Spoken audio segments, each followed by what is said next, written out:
Hey there, listeners. This is Justin with a quick note before today's episode.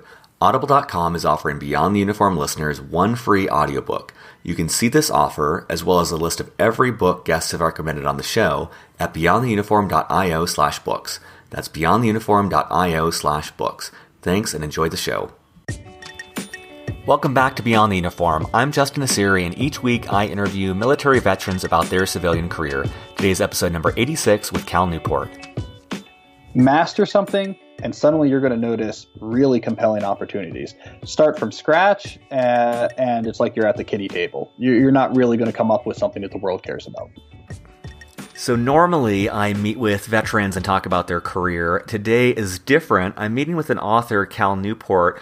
I'll give you the intro and background information once the interview starts. But basically, I read his book. It's called So Good They Can't Ignore You, and just loved it. I think it's, relevant for my life. I imagine for most people who are dedicated to a career, it's relevant to their life. But I think it's so applicable to veterans, and I think it's very, very relevant to all of the conversations I've had on this show. And so when I read the book, it just felt like a framework and a lens through which, as I looked back on all the interviews I've done, so much seemed to click for me. So we talk about a lot. We talk about following your passion and how that is total bullshit advice, how that's the worst advice for anyone. And by realizing that, how much pressure that takes away from you in your job search and in your career progression. So lots of great things here. I would encourage you to check out Cal's book. It's a link to on the show notes. If you click there, it does go through Amazon affiliate, so I actually do make like a couple cents off of it. I know I say I don't get anything out of this, but I want to be candid on that. But check out the book. Better yet, listen to the interview, and that will probably convince you to read it as well. Super relevant for me. Hope it is for you. So let's dive into my interview with Cal Newport. So joining me today in Washington, D.C. area is Cal Newport. Cal, welcome to Beyond the Uniform. I'm happy to be here.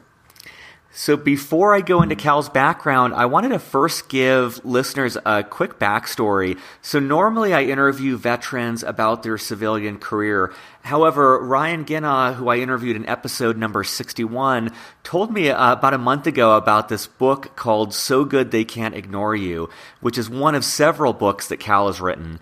And I loved it. I read about 50 books last year. I would say this is the top 2, if not the best book I read last year in terms of impact on thinking about a career. It's one that I would recommend to every single veteran, whether you're currently on active duty or whether you've been out of the military for 20 years. I really think it has something that everyone could benefit from. And I want to make it clear, I in no way financially benefit from this recommendation. It's just a genuine endorsement for something that will help veterans. So we're going to talk today about So Good They Can't Ignore You and how this relates to any and all veterans. But first, some quick background on Cal. He is an associate professor of computer science at Georgetown University, where he specializes in the theory of distributed algorithms. He previously earned his PhD from MIT in 2009 and graduated from Dartmouth College in 2004. In addition to studying the theoretical foundations of our digital age as a professor, Cal also writes about the impact of these technologies on the world of work. He is the author of the recent book Deep Work, which I'm going to be reading next, and also the author of So Good They Can't Ignore You, which argues that following your passion is bad advice. Inc. magazine listed it as one of the best business books of the year, and Cal's related op-ed in the New York Times was one of their most emailed articles for the entire site. So Cal, to kick things off, maybe you could give us a little bit of the context around which you started to write this book. The idea behind the book project was pretty simple. I wanted to understand how people ended up loving what they do for a living.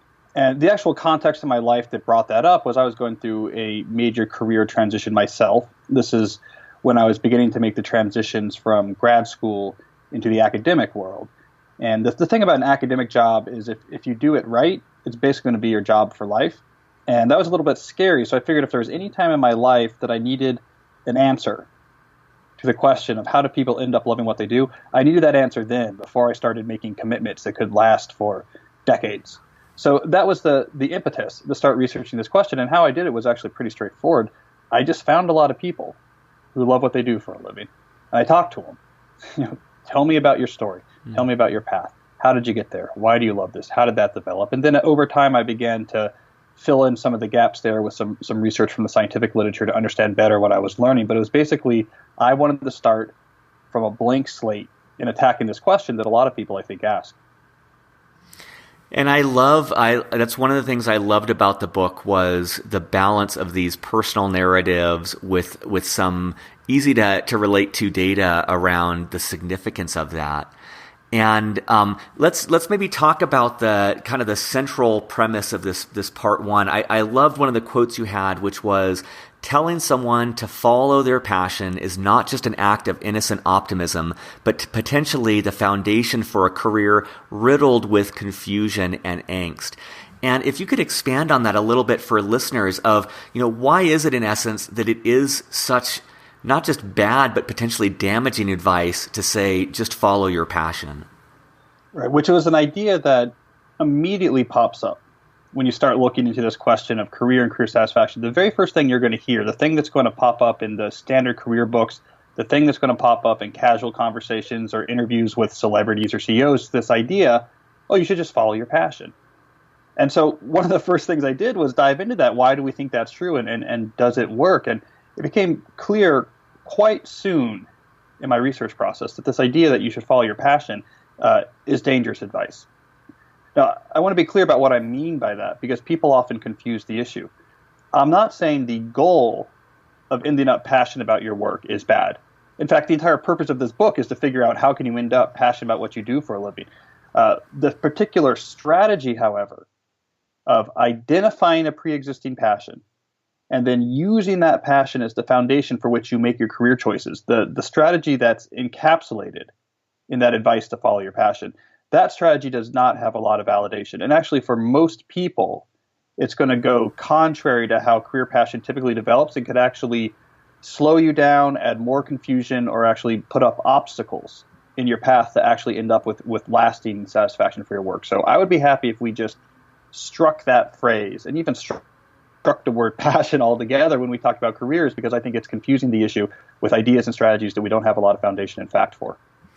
And I love that, because I know that so many of the veterans that I interview on the show, there is just such a tremendous burden when they're leaving active duty to try exactly the same process you went through, which is, I'm going to be making a decision that potentially could be decades of my time.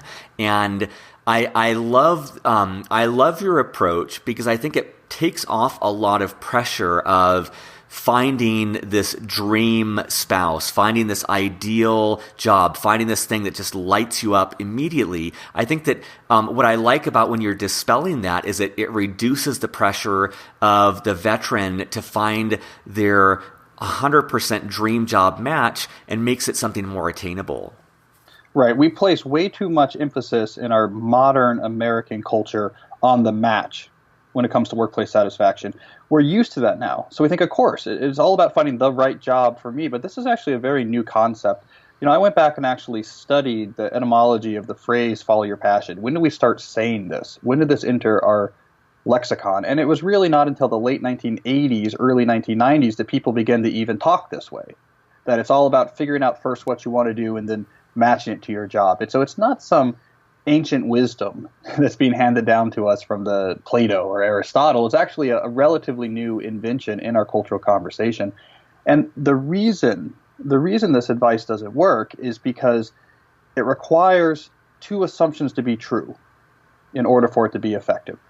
The first assumption it requires to be true is this idea that most people have clearly identifiable pre-existing passions. The idea that you should follow your passion depends, its very definition depends on this idea that you have a pre-existing passion that you can identify and then follow. The advice makes no sense with that assumption not being true. We don't have a lot of evidence that this is true for most people. I mean, certainly there are people who say, I know what I want to do, they do that, and they're happy. But this is much more rare than the ubiquity of this advice would leave us to believe. And in fact, we have a lot of evidence that for most people, especially people who are younger in their career or younger in their life, are much more likely not to have some clear inclination towards a particular career. So we have no reason to believe that this should be the case, that you're hardwired for something. So already, if you fall into that category, this advice can't help you.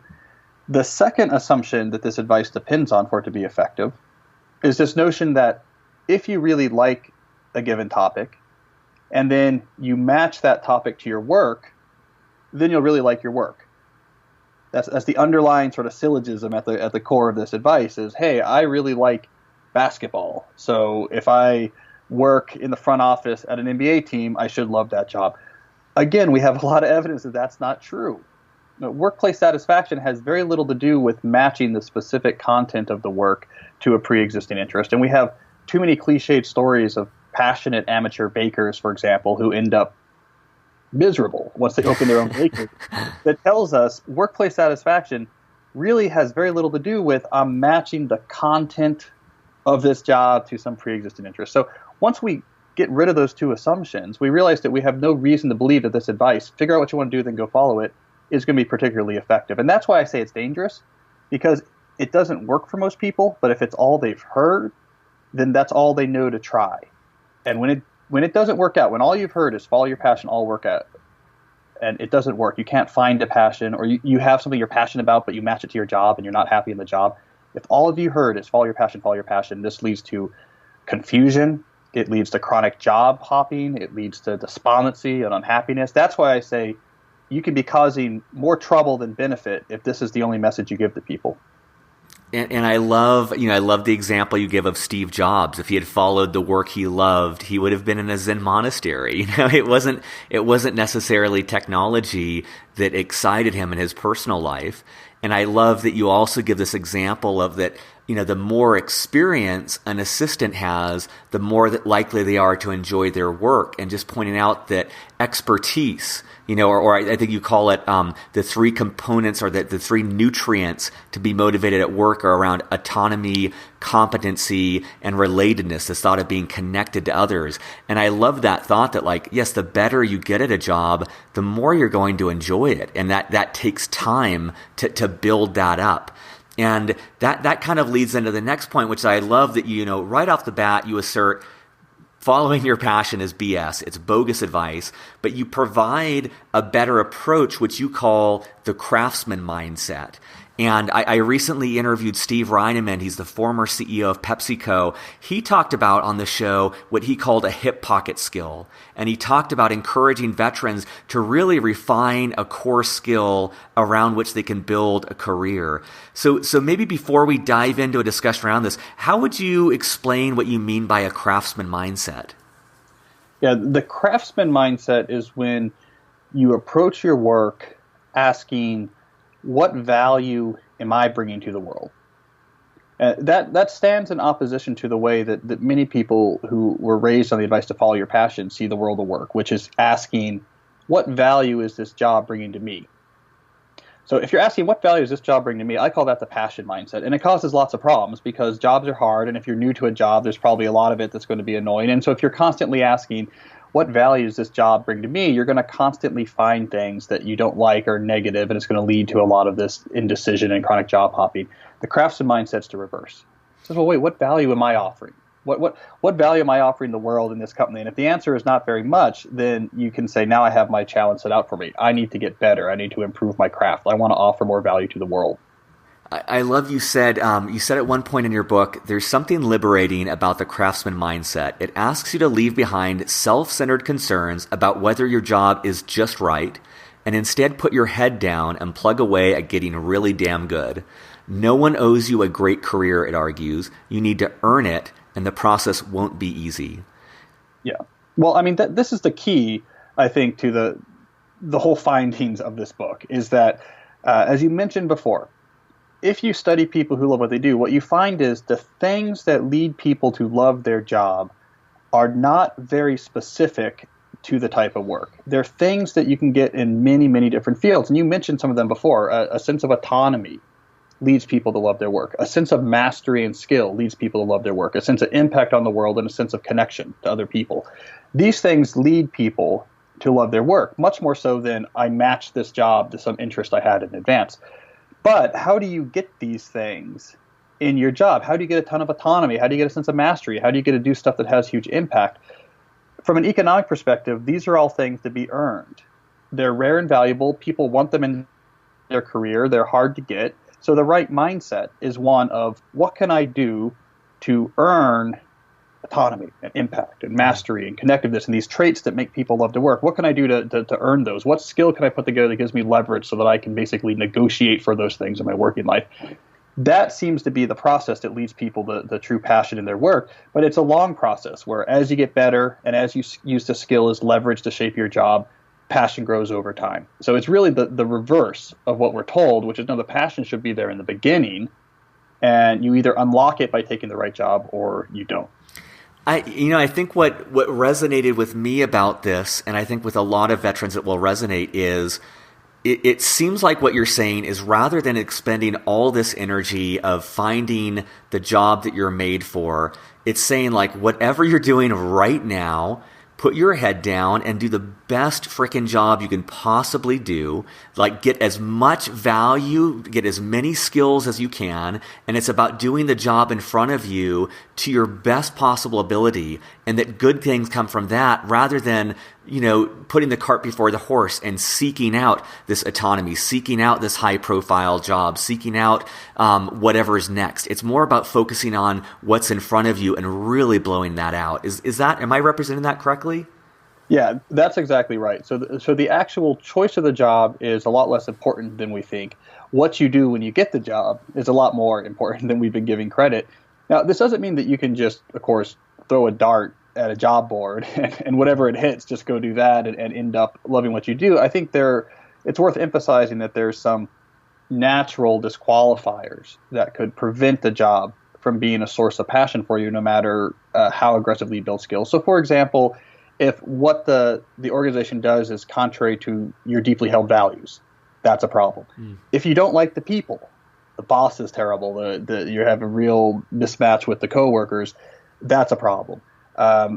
If you find the work that you're doing on a fundamental level is of very low value to the world, that could be an issue. So it's not that any job can be transformed into a source of passion, but I like to think of it as many jobs can. So you're lowering the threshold to, hey, is this something that's interesting to me and would offer me interesting rewards and options if I got really good? If your answer is yes to those two questions, and for most veterans there will be many jobs that satisfy those two criteria, then it's as good as any other choice. Don't sweat it, go for it, and really put your head down and focus on, how can I build up as much skill as possible, because that is going to be the foundation on which passion comes. I love it.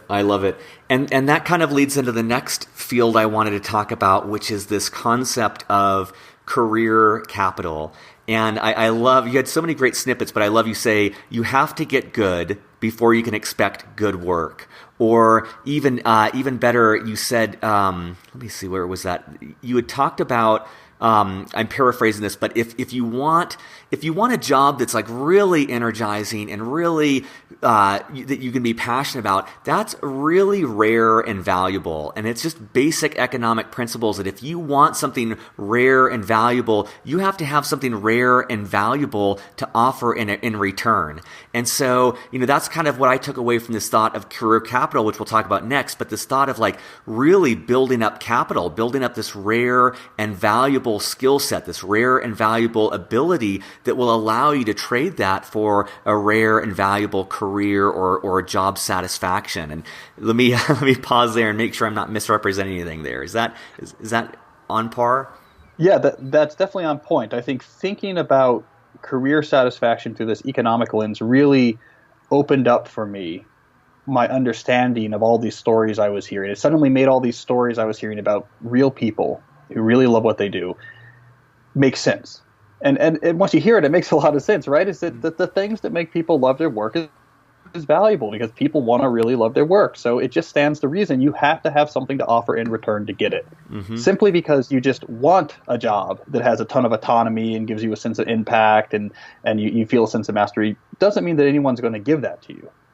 You gotta wrench that away from people. You gotta win that out over everyone else who wants a job like that. And your main leverage is your skills in the marketplace. What can you do that's rare and valuable? How good are you? The better you get at things that are rare and valuable, the more leverage you have, and the more leverage you have, the more of these good things you can get into your working life. No one will give them to you just because you want them. And You have to earn them. I think that's so relevant to the veteran community because I think this is a group of people who have been taught how to and have experienced doing the impossible. And so sometimes I think this works against the veteran community where someone will get straight out of the military and think, I can do anything, and they'll take a leap where they might not have the capital necessary to achieve that, and I think you give a lot of great examples of your book of the person who's courageous and has that hunger and desire and quits their job and starts, the lady who's like an ad agency executive and starts a yoga studio, and just pointing out she hasn't built up the capital in yoga to make that transition a high probability of success. She built up so much capital in the ad world, but that doesn't translate into what she's doing. And so I think it's an important counterbalance to the raw courage and determination that characterizes a lot of veterans that needs to have that capital to accompany it. Right. So that's why I introduced this notion of career capital, just to make this type of thought process a little bit more concrete. So just to provide the definition, career capital is essentially a metaphorical substance I came up with that you can think of as measuring how much value you have to the marketplace. So the more rare and valuable your skills become, you can think about it like you have more career capital in your career bank account. And I like to imagine it's this capital that you invest to get really cool traits in your job, to get features in your job that make it really cool. And when you think about it this way, it really simplifies a lot of thinking about career transitions or career changes. Because now, for example, if you're unhappy about something in your career, you can think about it in these concrete terms and say, okay, well, first of all, do I have the career capital right now to change it? That is, do I have the skills for leverage? If the answer is no, then you say, well, what do I need to do to, as quickly as possible, build enough career capital that I can change these things I don't like about my job? And if you're in a situation where you say, you know what, in this particular job, no amount of career capital can be exchanged for changing this, it's just fundamental to the job, the metaphor helps you make a transition to another job in a very effective way, because you can ask, how much would this new marketplace value the capital I already have? In other words, how much do they value the skills I already have? And you want to be more likely to move to places that will value the skills you already have, but offer you more options on how to invest them. So that's why the article about the failed yoga instructor was sort of a great example of this framework not being used. She had a lot of career capital related to marketing and advertisement, but she wanted a lot more autonomy over her time and schedule and more connection to other people. So she didn't think about her capital, she just thought about the content of jobs and said, well, to be a yoga instructor, I'd have a lot more autonomy over my time and I'd have a lot more connection to people. But she had no career capital in that field. So she couldn't expect to get large levels of that until she built up a lot of capital, which she didn't have. So she threw out all the capital she had built up in the world of marketing ad agencies and instead went to a world where she had no career capital, did a quick certification, and of course that yoga endeavor did not go well for her. She ended up on food stamps and essentially out of money pretty quickly because she had no capital to exchange for being gainfully employed with all this autonomy and mastery. So once you start thinking about what's the career capital I have, how can I get more, how can I invest it, it really gives a lot of clarity to otherwise ambiguous seeming career thinking.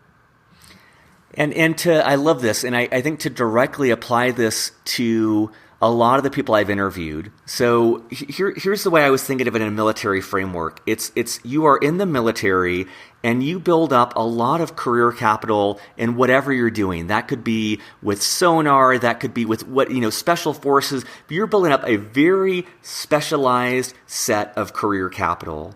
Now, when you leave the military, you have basically two options. It's to go directly to a job that values that career capital, that really uses that highly developed skill set. And as an example, John Finnick, who I interviewed on the show, he did satellites in the Air Force. He studied at MIT. That's all he did in the Air Force. He went out to business school, gained some more capital, started a satellite company, and sold it to Google for $500 million.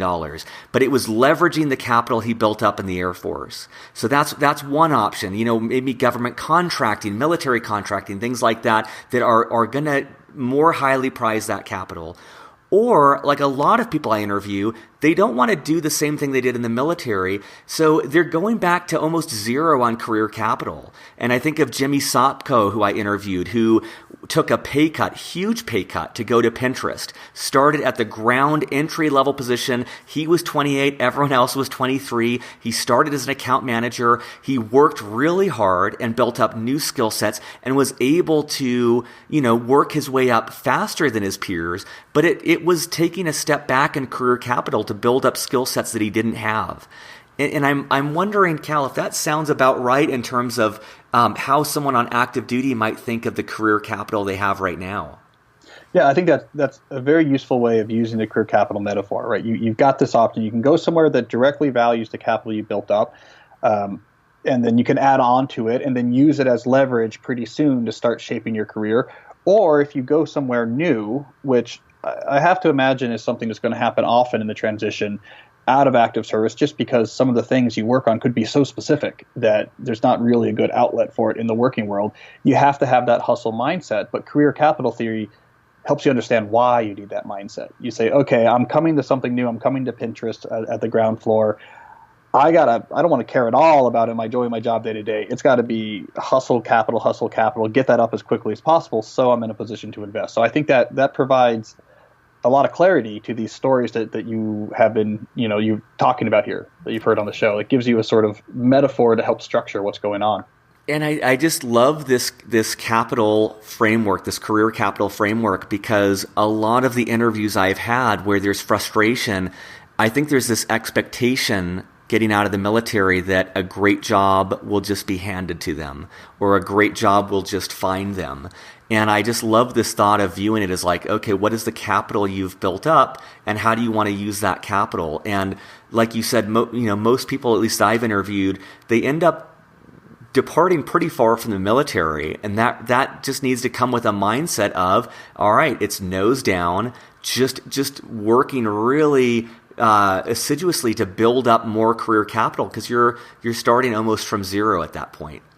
Right. I mean, sort of the worst thing you could do would be to go to a job in an unrelated field where you had very low career capital and then immediately adopt the passion mindset and start asking, wait, do I love this job? Is this what I'm meant to do? Did I like it today?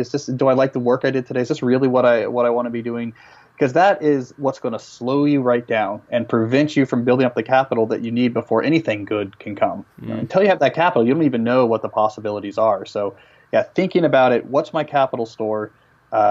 And how can I increase it is key. Though I want to add the other caveat I point out in the book is the hard thing about career capital is you've got these pitfalls that if you try to, get a bunch of autonomy in your life before you have capital, that's a problem. So you quit your job to be the yoga instructor with no real yoga experience. That's a problem. But you also have the other side. There's a problem as well, which is as you build your capital, you have to be willing to use the capital as leverage. And that can sometimes be uncomfortable, right? When you're using your capital as leverage, that's where you start to shape your career towards things that resonate, away from things that don't, towards behaviors that resonate, away from behaviors that don't. And that often can be at odds with, for example, what the promotion ladder is in your organization. That can be odds at cultural expectations. So when it comes to courage in building a career you love, where I think the courage really shows up is in this step of once you recognize that you have skills and you're valuable, that you have the courage to say, I'm going to invest this capital. I'm not just going to let it accrue and have my career just be shaped by other people and other forces until I'm 65 and retiring and realize I've been pretty, burnt out. So you have this sort of difficulty of career capital is you got to build it, but then you got to be willing to use it. And that can be more difficult than people sometimes expect. I think that's such a great distinction. One other thought on this using career capital. I just love this framework because, again, it seems to simplify what the veteran's job is, which is to build up skill sets, to build up that career capital. And I just wanted to read an excerpt I really liked. You shared this story about Mike Jackson. And I love the way you explained it. You said Mike Jackson leveraged the craftsman mindset to do whatever he did really well, thus ensuring that he came away from each experience with as much career capital as possible. He never had elaborate plans for his career. Instead, after each working experience, he would stick his head up to see who was interested in his newly expanded store of capital and then jump at whatever opportunity seemed most promising. And, I think again of Steve Reinemund, who was the CEO of PepsiCo, and when I went into that interview, I thought he always had this ambition to be CEO of a Fortune 100 company. And it was completely the opposite. It was exactly like Mike Jackson. Every role this guy had, he put his head down and he just focused on doing his very best at building up the best team and best skill set possible. And then one day when he did stick his head up like Mike Jackson did and looked around, he realized that an opportunity awaiting him was the CEO position of PepsiCo. But I feel like so often for myself and people I speak with, it seems like we have this end game in mind rather than just really blowing out what we have. And like Cal just said, then having the courage to use that capital, even if it is uncomfortable, even if it is go against what's expected of you, to cash in that capital to go on to whatever excites you. And that's probably the first thing I noticed in doing the research for this book that surprised me was how often people who love what they do had no idea in advance that that's what they're going to be doing.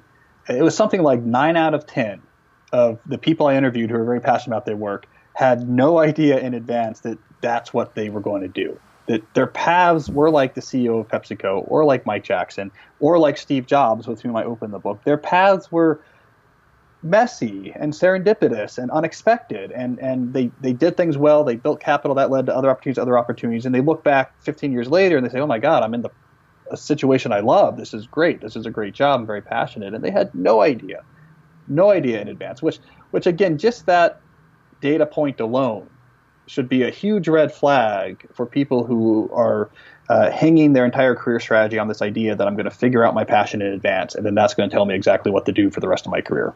I love that. And let me actually jump ahead with that, because one of the things I wanted to talk about was you have a great section around finding a mission.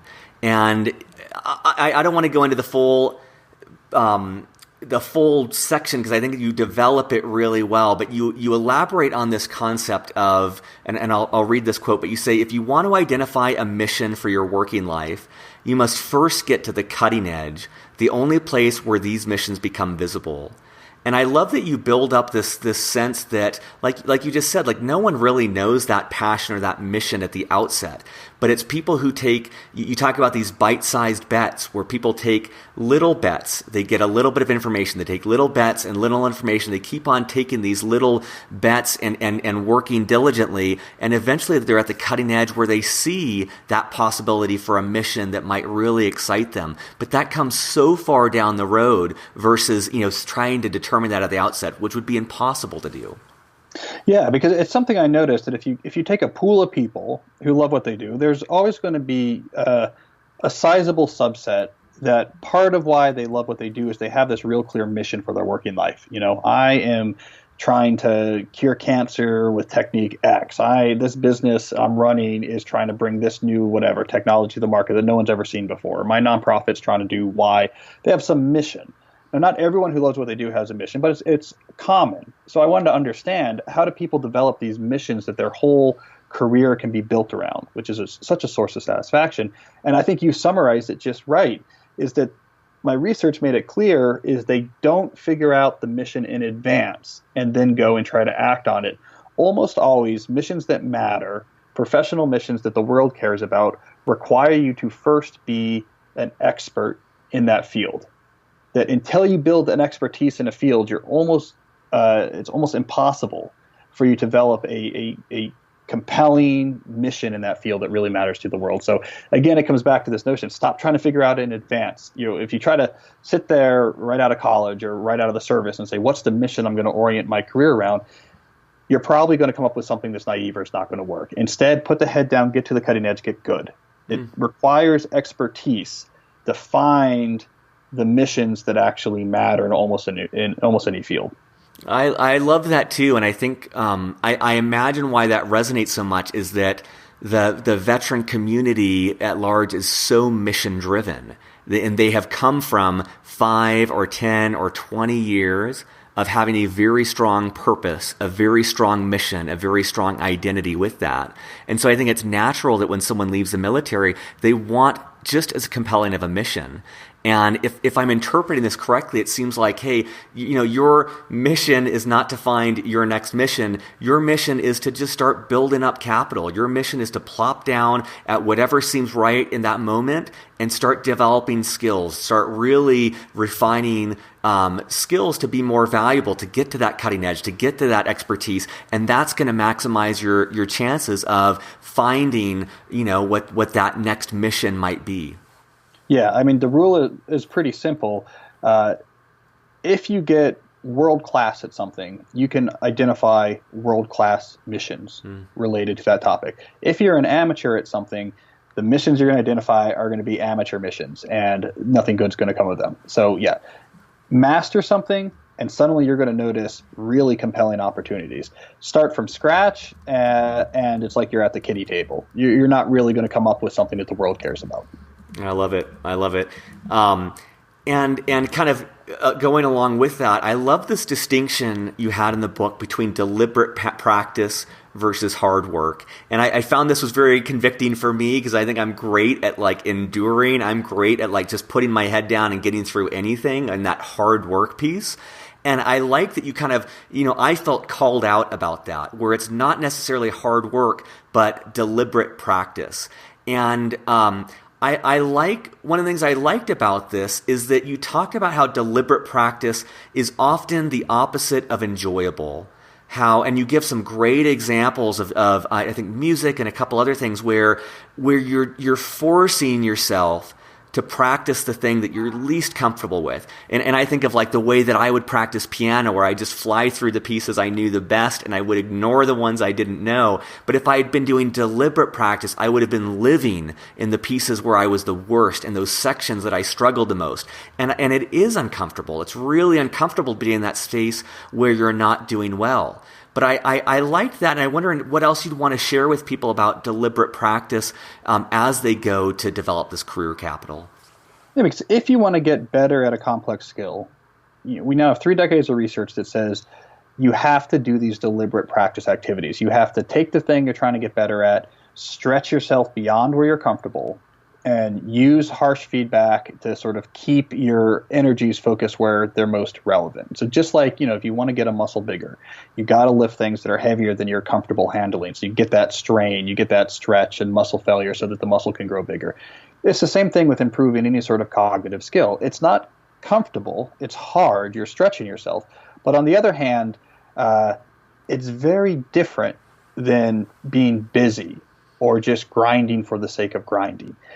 If you study, for example, a professional musician, you'll notice they're not super busy and they're not grinding 15 hours a day. If you study professional musicians, they'll do 2 hours of incredibly intense, deliberate practice on improving the part of the piece they're not good at.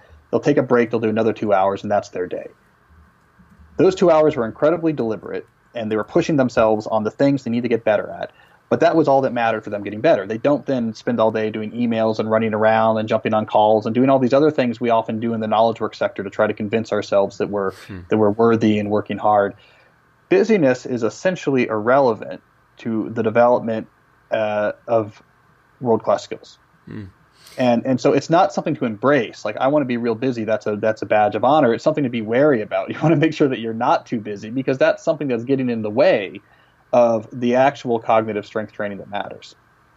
I mean, it strikes me, and I love the metaphor you use with exercise. And it's for people who exercise routinely, they know that if you work out your arms today, you're not working them out tomorrow. You have to have that time to recover. And it seems like that busyness is the antithesis of that. It's not giving you that recovery time that's necessary, or it's coming at the expense of that really deliberate practice time.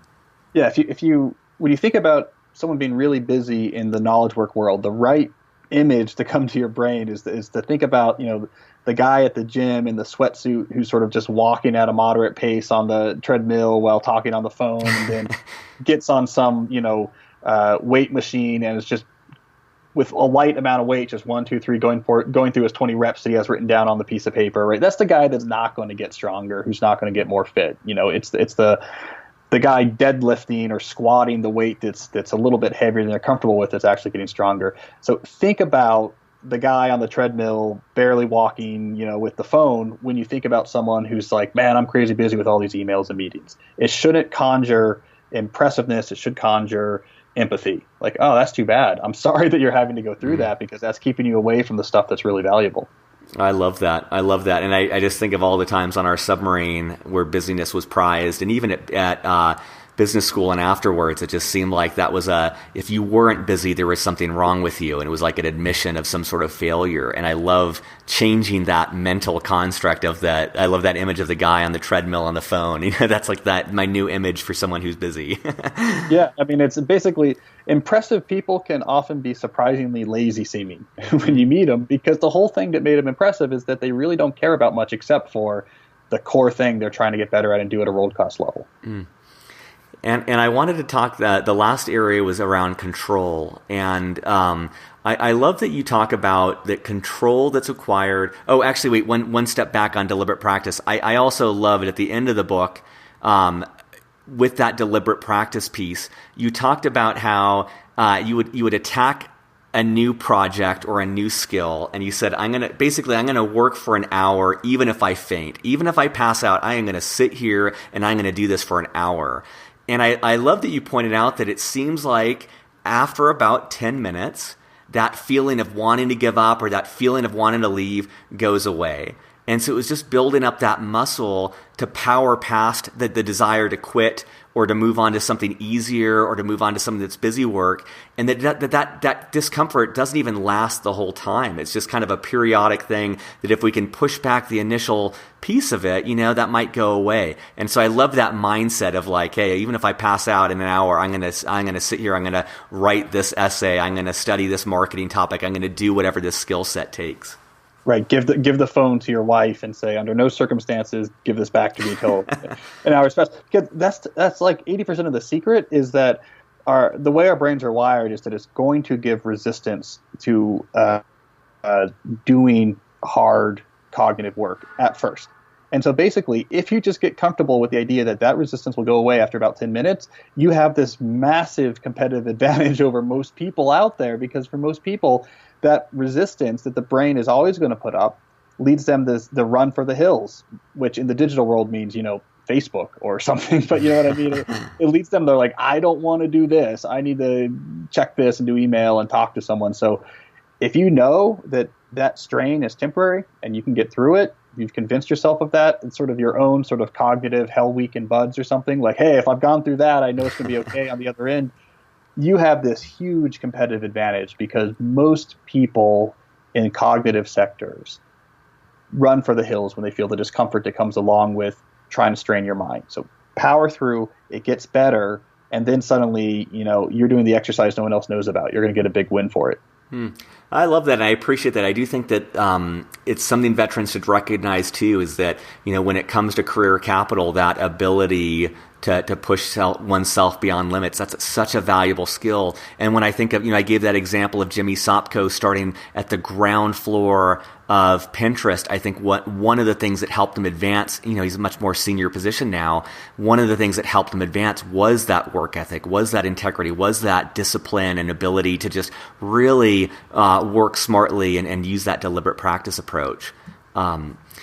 And so the last thing around control, I love that you talk about how control that's acquired without career capital is not sustainable. And you give a couple compelling examples where someone makes a decision to get more control in their career, but it's very short term. It's the person who starts the yoga studio. It's the person who quits their job to start a blog about quitting their job. And they have that momentary like sugar rush of control, but it's not sustainable because they don't have the career capital to back it up.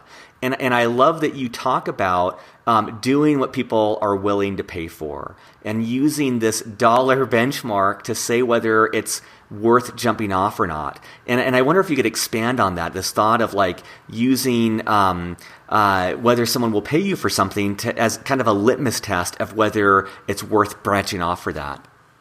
Right, because you need some way of measuring, do I have enough career capital that if I make a drastic change to try to get more control, so I quit my job to start a new business or something like this, do I have enough career capital that I can actually succeed with that and earn that control? And one way to assess it, and this is an idea that was given to me by the entrepreneur and writer Derek Sivers, is he said, money is a neutral indicator of value.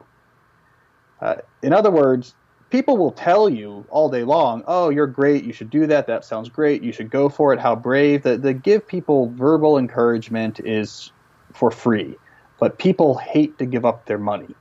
People do not like to give away money they have to someone else, and people essentially won't do it unless they really think they're getting value in return. So Derek's simple idea was find a way to put your career capital out there to the market. So maybe don't quit completely and start a new company. Offer some of those services on the side. See how many units or products you can sell. Wait till you see there's a lot of money coming in before you actually make the bigger jump. And it's not for him about money's what matters.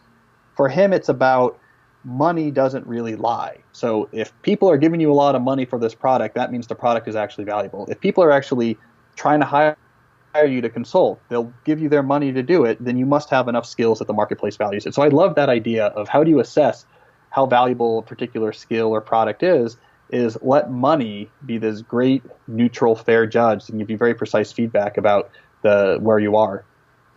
And I think that's great too. I know, being in a startup and having interviewed a lot of people in startups, it is about developing a product that someone's willing to pay for, and that's where this concept of selling vaporware comes in, where so many companies will start to sell a product that doesn't even exist, and then they'll build it, once they've qualified that people are willing to pay for it. And so I think that concept is really well developed in the startup world, but I think it's a great fallback option for any veteran to think of. It's a great litmus test of, as you think of doing something new, is there the money there? Is someone willing to pay you to do consulting? Is someone willing to pay you to do something? Because there are a lot of people who care about you and will say favorable things to support you, but that might not be supporting you if in actuality there's not going to be the long-term support of someone giving you money to do it. Yeah, I mean, money it's a very useful gauge for understanding how valuable certain things in your life actually are. Well, Cal, this is awesome. I really appreciate your writing the book, and then I really appreciate your taking the time to break this into terms for veterans. And, for those listening, it's 230 pages long. This book should exactly be 230 pages. I know a lot of books it gets pumped up with air. They inflate it to make it bigger, but it's very efficient.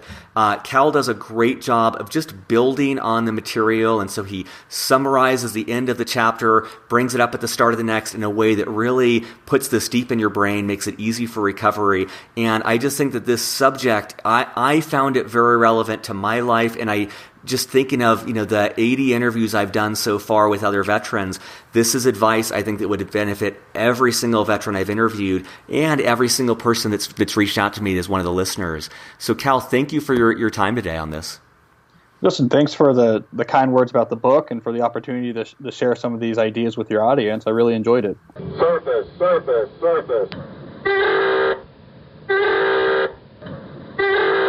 Thanks for listening. 3 important notes before you go. First, Audible.com is offering a free audiobook for Beyond the Uniform listeners. I love Audible. I get 3 books a month, and it's a great way to use net or no extra time to polish off books while you run, drive, etc. If you go to beyondtheuniform.io/books, you'll not only find this offer, but you'll also find a list of every single book that has been recommended on this show. One in particular I'd recommend is The Hard Thing About Hard Things. This is a great story of determination and also a glimpse at what startups are really like. That's at beyondtheuniform.io/books. Second, there are so many great resources out there for veterans, it can be difficult to know all about them. That's why at beyondtheuniform.io/directory, you'll find a list of every single resource that's been mentioned on the show or that I've been able to find. You can also add your own if you find one I've missed. Lastly, I've put together several different free ebooks that provide data for veterans about their civilian career possibilities. This quantitative information serves as a great complement to the qualitative interviews I do each week. Go to beyondtheuniform.io, click on resources, and you'll be all set. Have a great week, and I'll be back next week with more interviews with military veterans about their civilian career.